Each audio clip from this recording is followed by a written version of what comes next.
The sky was split in two, a golden horizon to the west, a blood-red blaze to the east. Captain Elias Vorn stood at the center of it all, clad in scarred battle armor, his sharp eyes studying the battlefield with a predator's focus.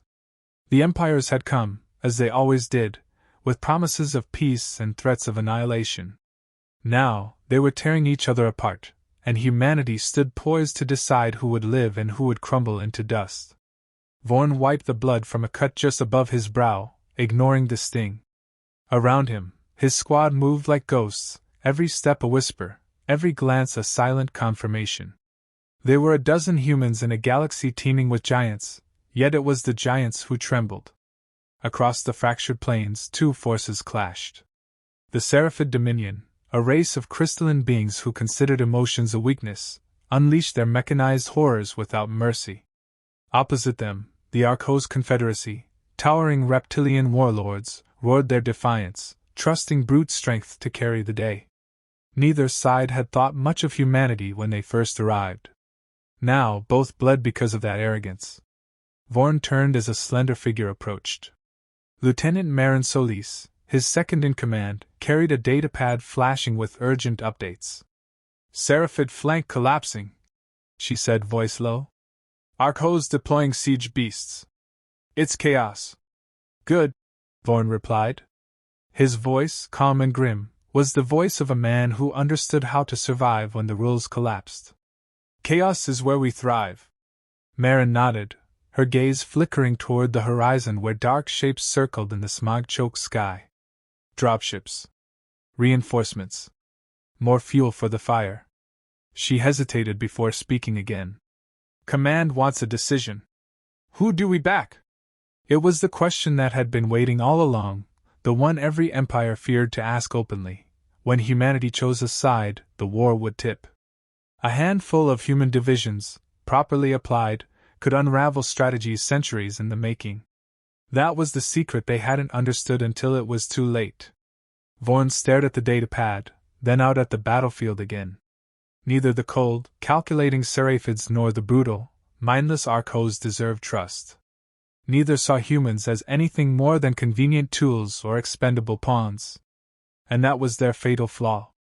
"We don't choose either," Vorn said, the decision solidifying in his mind as if it had always been there, waiting. "We choose us." Marin smiled, a fierce flash of teeth. "I was hoping you'd say that." Behind them, the squad readied weapons, checked energy cores, whispered prayers or curses under their breath. No orders were needed, they understood. Humanity had spent 1,000 years being underestimated. It was a mistake they would no longer allow. Vorn led them forward, moving not toward the lines of battle, but toward the ancient towers that loomed over the wastelands. In those shattered spires lay the controls to the planetary defenses, a system left dormant by empires too busy killing each other to notice. If humanity could seize it, they wouldn't just tip the battle, they would own the battlefield itself. Rubble crunched beneath their boots as they moved through no man's land, a desolate graveyard of ambition. The ground was littered with the dead, Seraphids with their glass-like limbs shattered, Arcos warriors lying in twisted piles, smoke still rising from their wounds. No songs would be sung for them. No memorials would be raised. Only the living mattered now. Gunfire cracked nearby, sharp and staccato. Marin signaled halt, her hand cutting the air like a blade. They crouched low behind a ridge, peering over to see a Seraphid patrol, gleaming and precise, scanning the ruins. If they were spotted, the element of surprise would be lost, and with it, their only chance. Vorn raised his rifle, but before he could fire, another figure moved faster. Private Juno Cass, smallest and quietest of them all, slipped forward like a shadow. 2 shots, silenced and surgical, dropped the patrol without a sound. She looked back, face unreadable, and Vorn gave a nod of approval. Efficiency mattered now more than ever. Minutes later, they reached the shattered entry gates of the control towers. Marin worked quickly at the ancient locks, her fingers dancing over interfaces that hadn't been touched in centuries. The towers groaned around them, alive with the echoes of a long-dead civilization. "We can do this," she said, voice tight with concentration. "We will do this." Vorn placed a hand on the cold stone, feeling the pulse of forgotten power beneath his fingertips.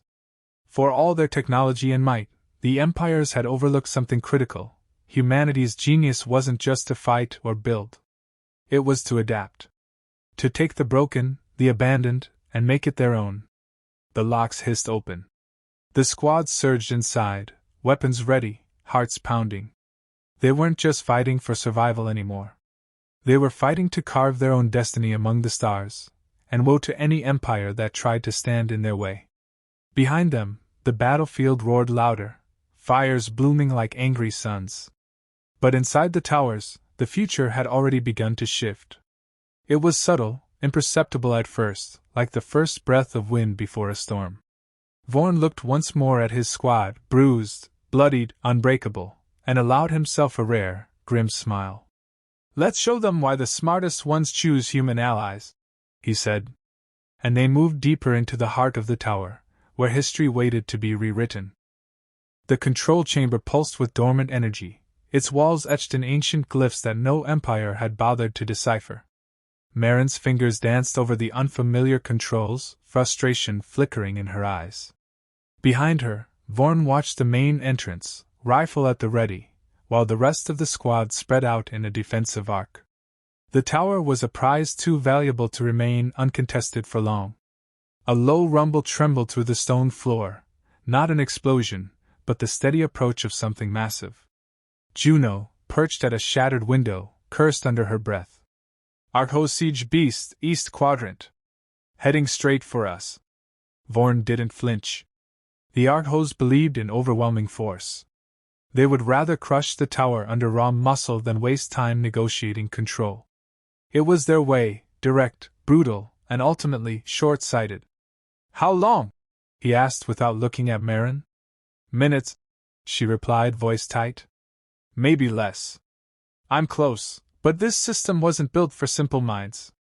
"Buy her time," Vorn said, his tone brooking no argument. The squad moved without hesitation, like blood through arteries, spreading into positions of cover.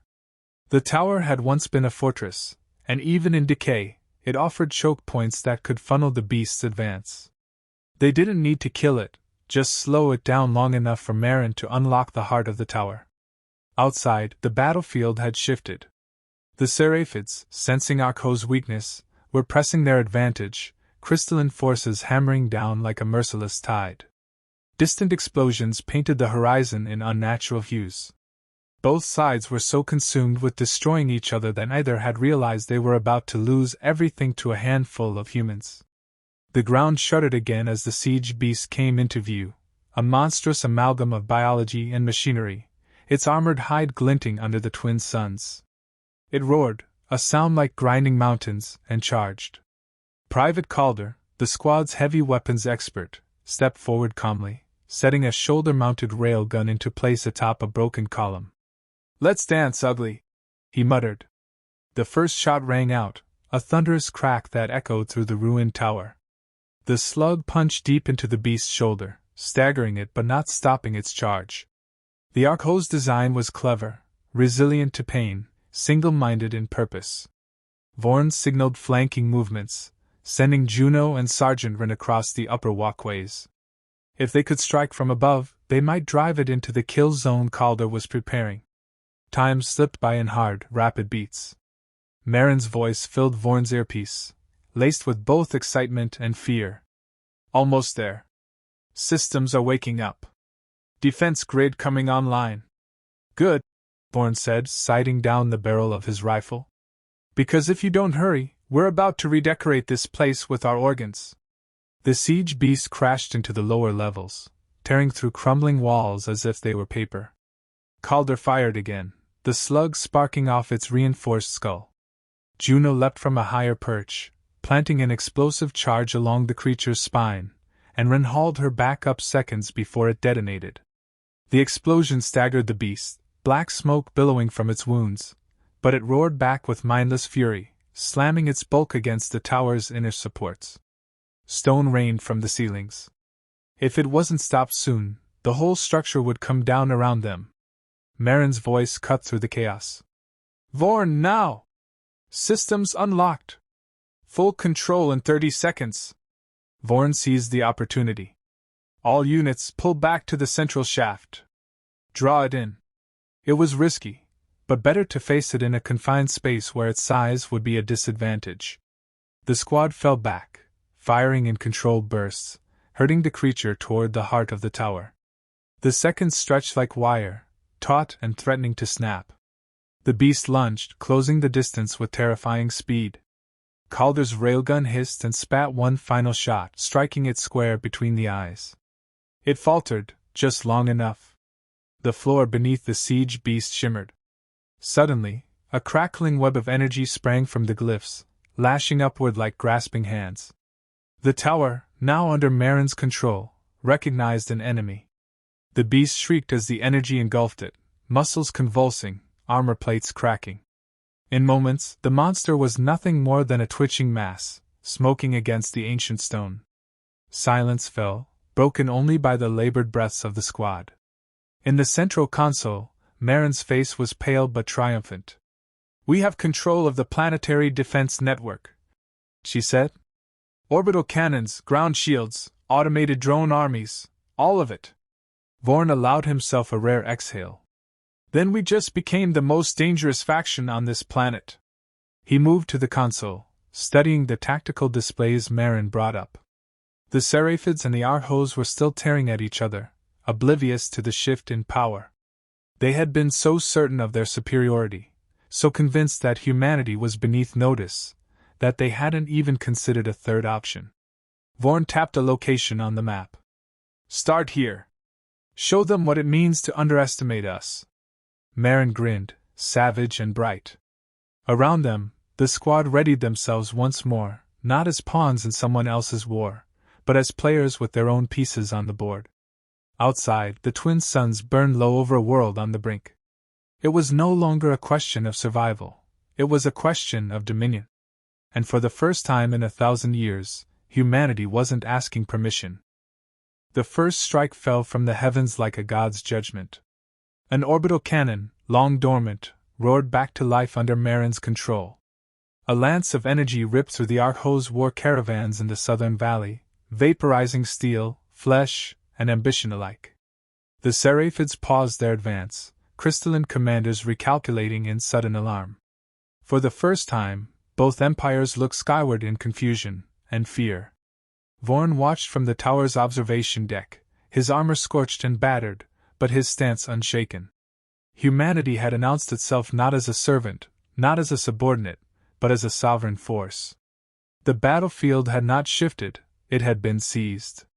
"Targets updated," Marin said, her voice crisp over comms.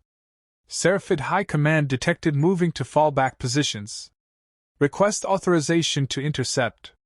"Granted," Vorn answered without hesitation. "No mercy."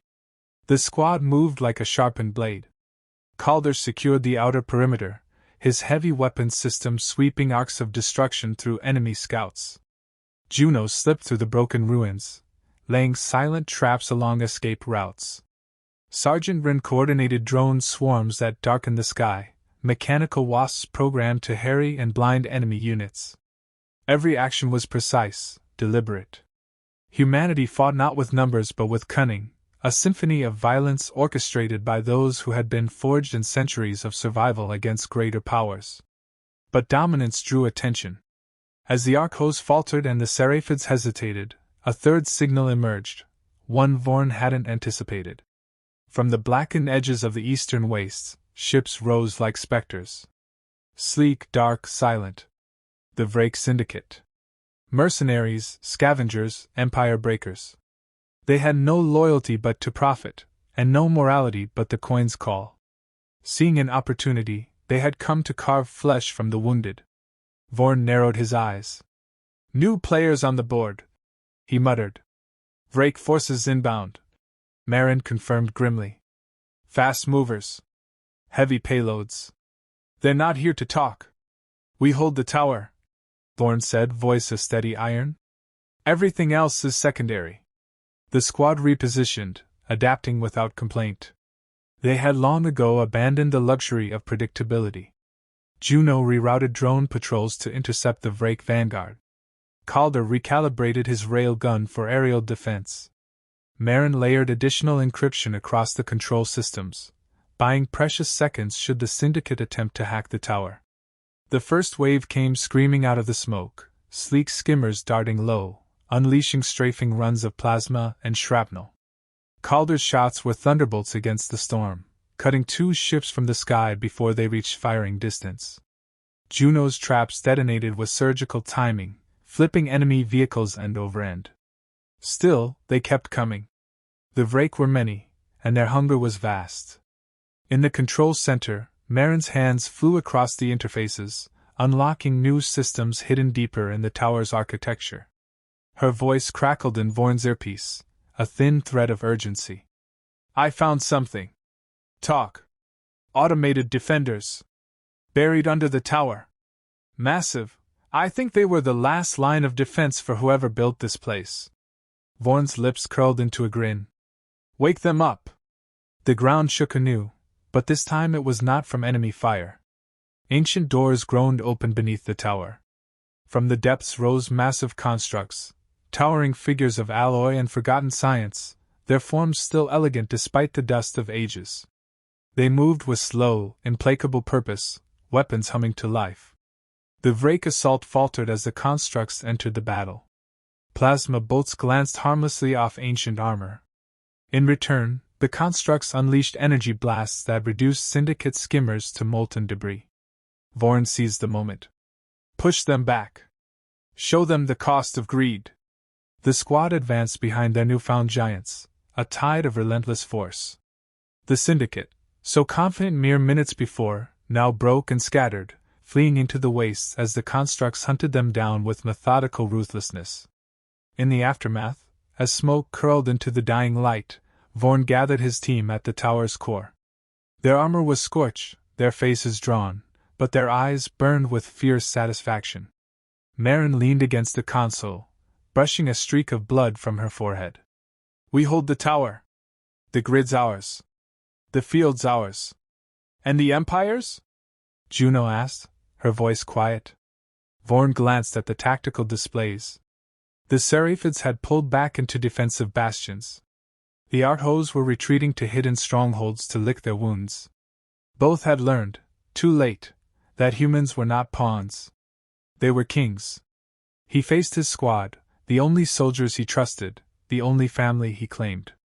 We're not just surviving anymore, he said. We're making the rules now. They nodded, a silent vow forged in blood and fire. Outside, the battered world shifted uneasily beneath the twin suns. Tomorrow would bring new enemies, new alliances, new betrayals. But for the first time, humanity was ready. Not as servants.